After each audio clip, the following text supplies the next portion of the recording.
Eu lembro tudo, desde o dia que chegaram em Angicos os professores que passaram nas nossas casas, não é? Colhendo alguns dados para fazer assim, tipo a inscrição para a escola. Não, eles só falavam que ia ter essa aula, né? Ia vir essa pessoa, mas não dizia quem era, né? Só fazia dizer que ia fazer a matrícula da gente, para a gente estudar com ele. Mas dizendo o nome, mas não dizia quem era ele, né? Ele veio 3 vezes. Ele ensinava, cuidava da gente, perguntava de tudo. Ele perguntava de como a gente vivia, como era a vida da gente, tudo. Até como se fazia tijolo, ele perguntava. É importante saber ler, porque o camarada sem saber ler é um burro velho. Como é que se diz? O camarada não sabendo ler, para ele não tem graça na vida, tem não? Não. Quando a realidade faz sentido, ela se traduz e se materializa na escrita de quem passa a entender e compreender o mundo onde vive. Excluir parte da população de ler e escrever é tirar deles a vocação ontológica do ser. Portanto, quem não sabe ler e escrever está excluído do processo que é essencialmente humano e que o possibilita não só de ter o saber construído, mas de construir novos saberes e de ter participação política. Paulo Freire, educador pernambucano. Um homem que gostava das relações, das amizades, da conversa fraterna e amena. Um inconformado com a exclusão e com o silêncio de brasileiros que não sabiam ler nem escrever. Eu sou um intelectual que não tem medo de ser amoroso. Eu amo as gentes e amo o mundo. E é porque amo as pessoas e amo o mundo que eu brigo para que a justiça social se implante antes da caridade. Paulo Freire é quase um gerúndio, né, como pessoa. Ele é um sendo, né? Quem sendo Paulo Freire? Porque Paulo Freire, como tem uma obra que é significativa, tem toda uma história que é marcada e remarcada e reinventada, tem toda uma produção ética, estética e ao mesmo tempo filosófica que nos inspira, ele não foi, né? E ele não é. Desse ponto de vista, é muito mais um sendo. Quem sendo Paulo Freire? Uma pessoa especial que, vindo da área do direito, se interessou mais por justiça do que por direito. O que é importante? Paulo Freire concebeu algo que, primeiro, é educação para a liberdade, não era ensinar as coisas da acomodação. A população analfabeta estava numa cultura do silêncio, numa cultura da acomodação.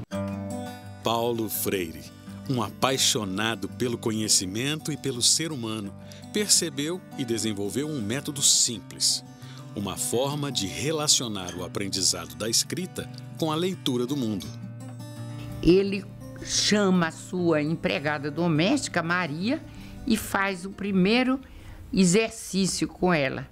Escreveu menino e vai mostrando, Maria, o que é isso? Ela diz, não sei. Então ele desenha, ela diz, não, é um menino. E então ele vai dialogando com ela e depois ela diz, isso me dói muito a cabeça, eu não aguento mais, doutor Paulo. Ele disse, não dói porque você nunca fez esse exercício, do mesmo jeito que vai me doer se eu for cozinhar, vai me doer as costas. É assim. Mas vamos, se você topa tentar mais um pouco, ela disse, mais um pouco. Então ele separa os pedaços, as sílabas, os pedaços, menino, e quando ele diz, o que é isso? Ela disse, o senhor separou isso que era junto, o senhor separou. E aí, quando ele vai tirando uma sílaba e outra, ela vai percebendo. Não, agora isso aqui é no, né? Então, Paulo chegou aonde eu queria. É esse o caminho que eu vou seguir. Então, criou o método a partir dessas experiências tiradas do cotidiano, do mais simples. O que me encanta no método é o desafio de politizar as pessoas, né? De libertar as pessoas de amarras, de manipulação, né? Freire buscou isso, o diferencial dele. Eu tinha vontade de aprender a ler, porque eu vi o povo ler e eu não sabia. Nem meu nome não sabia. Sabia como era que escrevia. Aí Paulo Freire dizia, se você assinar o seu nome, já é muita coisa que você assina seu título. Você já é cidadão brasileiro, porque você assina seu título. Há 50 anos, o desafio foi lançado, aceito e conquistado. Numa cidade no interior do Nordeste, no Rio Grande do Norte, a 176 quilômetros da capital, Natal. Em Angicos, uma pequena cidade no sertão do Rio Grande do Norte, à beira da antiga estrada de ferro, começaram uma revolução. Sua primeira fase durou apenas 40 horas. O alvorecer de autêntica reforma de base que está repercutindo em todo o Brasil e que possivelmente logo envolverá o país inteiro.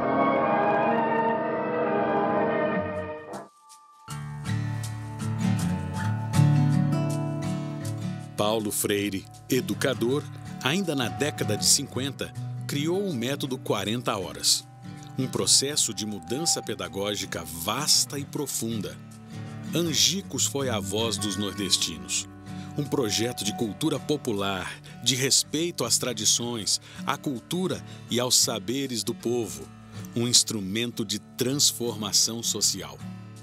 Quando nós chegamos a Angicos, a princípio eles muito desconfiados, mas depois que nós fomos nos dar a conhecer para dizer o que realmente nós estávamos trazendo para eles, houve uma empatia muito forte, porque eles reconheceram que nós levávamos para ele alguma coisa de muito valor e que eles tinham condição de responder à altura, porque eles, inclusive, participaram com algumas sugestões para a inclusão durante o processo de alfabetização. Tudo era difícil, porque a gente não sabia nada, né? Quer dizer, eu não sabia de nada. Muito pouca gente sabia. Hoje em dia todo mundo já sabe um pouco ou muito. Todo mundo sabe. Como eu escrever o nome, ler algumas palavras. Eu queria era aprender pelo menos a assinar meu nome para votar, como ainda hoje. Isso foi em 1963. A gente sentia aquele prazer, a gente tinha aquele orgulho de ir para a aula para aprender alguma coisa, né? Que a gente não sabia, no período a gente não sabia, né? Há 50, 60 anos atrás, quem é que sabia de nada? Quando nós fomos informados da existência de um projeto a ser desenvolvido, que estavam recrutando voluntários universitários para participar de um projeto de alfabetização de adultos em 40 horas. O secretário de Educação, Calazans Fernandes, identificou o Paulo Freire, através de amigos, e nós, do movimento estudantil, também identificamos o Paulo Freire como um parceiro interessante. Nesse momento, o Paulo Freire aceitou de vir trabalhar no Rio Grande do Norte com o governo Aloysio Alves, mas impôs algumas condições. Uma das condições é que ele queria ter autonomia pedagógica e política total e queria que o programa fosse entregue à liderança estudantil. As palavras como verdadeiras geradoras do conhecimento, refletidas nas paredes, projetavam a realidade e aos poucos começavam a desenhar o futuro. O início de uma jornada onde as palavras do cotidiano passariam a fazer sentido para 380 alunos de Angicos. Pois é, para a gente foi uma surpresa e é uma palavra que nós não conhecíamos. Belota, a primeira palavra, foi algo que, primeiro, era original. Segundo, bem simples, fonemas bem diretos, bem simples. E lindo, porque belota é um enfeite, berloque, um enfeite nas celas, um enfeite em arreios dos cavalos, um enfeite nas casas, etc. Era belota, era na cartilha, a cartilha de ABC, como hoje ainda chama, cartilha de ABC, né? Aí tinha a história de ler, um C, um A, C, A, K, um C, um O, C, O, CO. Aí o meu avô, meu pai de criação, dizia que eu não dissesse a palavra seu cu, que seu cu, né? que aquela palavra era horrível, não era para mim dizer. Ave Maria, eu lutava muito, só faltava morrer para não dizer aquelas palavras. Passava o retrato, passava os filmes. Passava aquele por cá, passava o filme do tijolo. Aí ele ia dizer para que se viu o tijolo. Passava o filme do prédio, aí ele ia explicar por que não entrava lá. Em Angicos, né, foi um momento político fundamental, um momento de criar, né, de ter uma visão diferente da educação, de realmente buscar não parte de cartilha, que até então, né, a cartilha, o manual era muito presente no processo de alfabetização. O número de pessoas que falam que não, eu fui alfabetizado usando a cartilha, não sei dos quantos.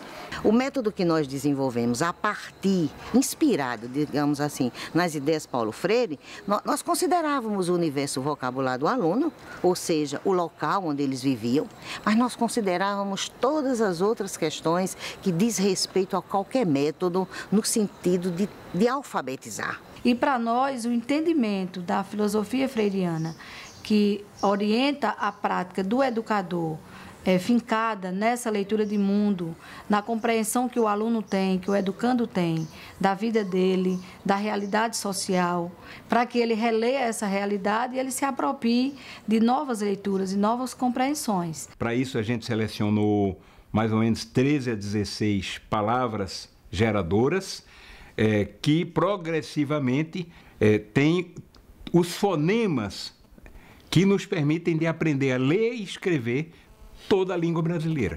E a pedagogia freiriana, ela tem um fundamento na leitura da realidade. Então, acho que o mais forte é isso.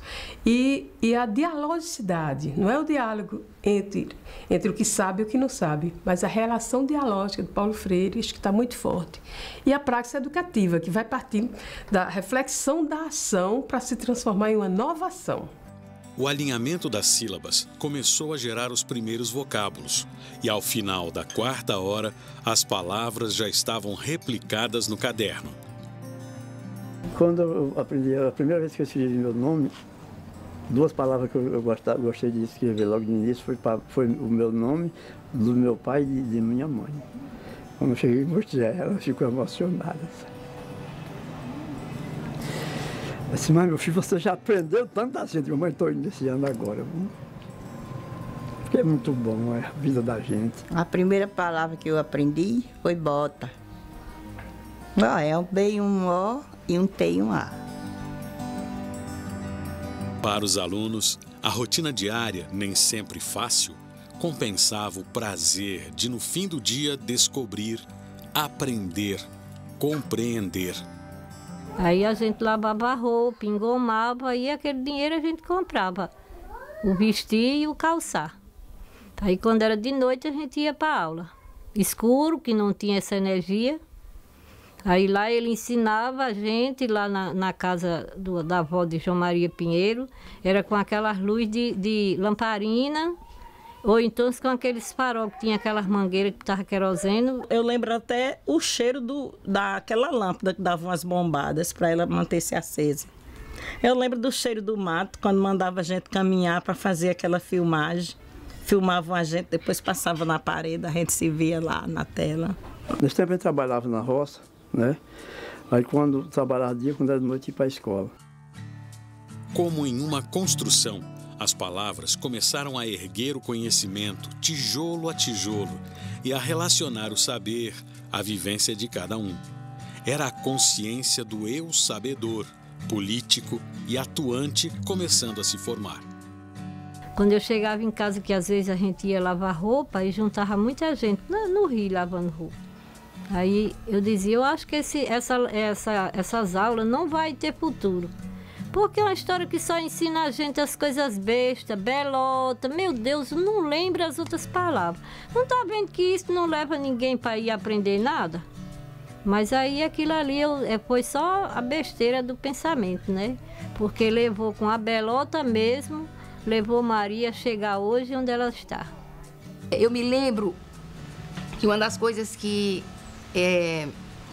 a gente utilizou muito para motivar depois, foi um poema, O Analfabeto, de José Praxedes, um poeta popular, que emocionava demais a eles e a gente também. A primeira estrofe é assim: patrãozinho, se assente aqui nessa raiz de aroeira para ouvir a triste história de Zé Vicente Ferreira. Essa história, seu moço, é muito triste, patrão. Tem a tristeza do touro que berra cheirando o chão no lugar que derramaram o sangue do seu irmão. E a razão dessa tristeza eu posso até lhe dizer. É porque meus olhos têm luz, mas a luz não dá para ver o segredo das escritas de tanta letra bonita do povo que sabe ler.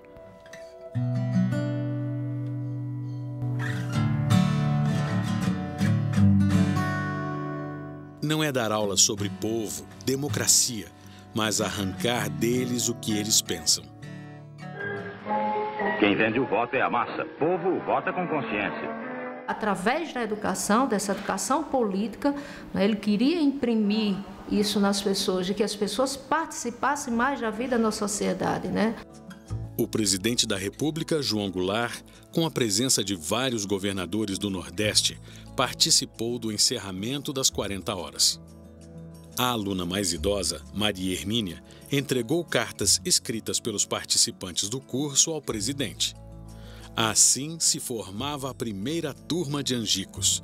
A aluna mais nova foi presenteada pelo próprio presidente Goulart. Aí meu pai me levou lá na frente. Aí ele tirou uma caneta do bolso. Aí disse, lê aqui apontando, e me deu um jornal para eu ler. Aí eu li apontando, terminou, ele disse, você quer ganhar o quê de presente? Aí eu disse, uma bolsa que eu vou entrar na outra escola, aí quero levar meus cadernos para a escola. Em seu discurso de encerramento das 40 horas, disse Paulo Freire: não se fala com a projeção deste slide, não se fala em belota, em coisa nenhuma, e deixa-se que o povo, seguindo a mesma orientação do método, debata o que aqui está. O Castelo Branco pediu para sentar junto de Paulo na hora do almoço, depois da formatura. Aí ele disse, professor, depois que eu ouvi o discurso de um lavrador daqui, dizendo que quem aprende a escrever pode fazer uma nova carta, que era uma nova Constituição, eu estou achando que o senhor não é só dito que é subversivo, o senhor é de fato subversivo. Aí Paulo disse, pois é, general, eu sou subversivo sim. Eu subverto, minha intenção é subverter a ordem social injusta. O caro general engoliu aquilo em seco, não disse nada. E Paulo disse com os botões dele, como a gente costumava falar, se o golpe vai vir mesmo. Na época, o Brasil vivia a iminência da ditadura. Alfabetizar, conscientizar, tornar o cidadão conhecedor do seu papel por meio da leitura soava como uma ameaça. Naquele tempo da Revolução Militar, que aquele homem era comunista e vinha botar a ideia comunista na cabeça do povo. Aí ele é de Pernambuco, esse Paulo Freire, que já morreu, é de Pernambuco. Agora ele não veio sozinho não, ele trouxe muitos com ele. Agora como ele era o cabeça, só caía tudo em cima dele. Aí depois veio uma conversa que tinha ele, Paulo Freire, era da parte dos comunistas, e por isso tinha se acabado tudo. E que quem fosse dessa escola vinham matar. Aí o pessoal, todo mundo com medo, acabaram, rasgaram os livros, rasgaram o papel, tocou-se fogo em tudo, com medo.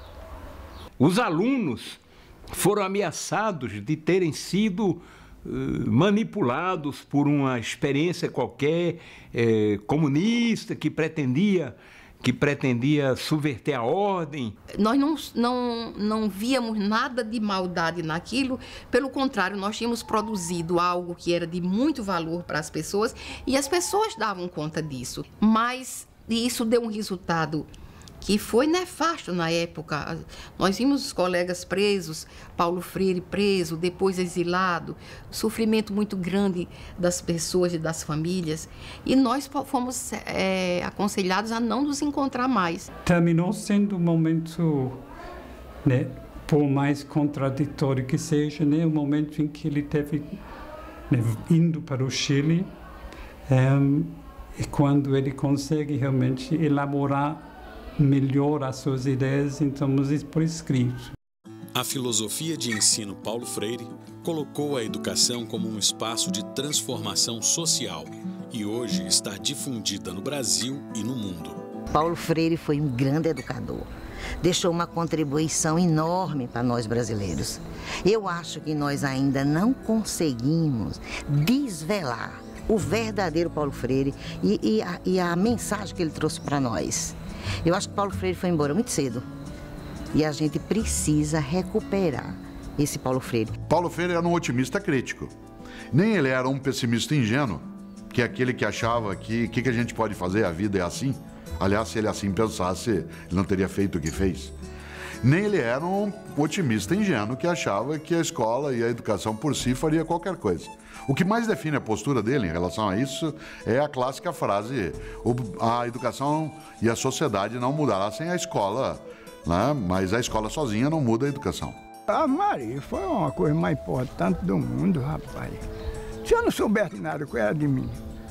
Quando ele veio 30 anos depois, aí ele também me perguntou: se o presidente hoje perguntasse o que você queria ganhar, o que era que você respondia? Eu digo, eu não ia pedir mais uma bolsa, porque era pessoal, eu ia pedir um salário digno para os professores. Eu gostaria de ser lembrado como um sujeito que amou profundamente o mundo e as pessoas, os bichos, as árvores, as águas, a vida. O que ele trouxe para nós, para todos nós, ex-alunos dele, foi um ato de amor, de fé e de gratidão a todos que nada sabiam.